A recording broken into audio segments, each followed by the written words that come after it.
भतिजाहरू छन् उनले साथीभाइहरू अहिले सबैले मानेको छ मलाई। तपाईँको परिवार कहाँ छ? दाजु भाउजू कोही मतलब रिश्तेदारहरू कोही छ क्या?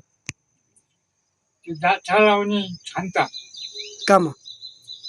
नेपालमा। के नाम हो तपाईँको? डम्बरबहादुर। त्यही त दाजुभाइहरू आयो भने अलिक राम्रो हुन्छ। यहाँ एक्लै छ नि, मद्दत हुन्थ्यो नि, बिचरा एक्लै।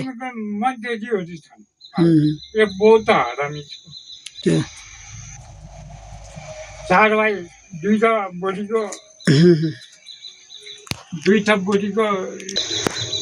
आप लोग भी गाइस यहाँ से अगर गुजरने से ये अंकल को थोड़ा हेल्प करना ना गाइस। कोई भी नहीं है अंकल का, बेचारा खाना भी नहीं बना सकते, आग भी नहीं दिखाई देते अंकल से। थोड़ा हेल्प करना गाइस आप लोग भी।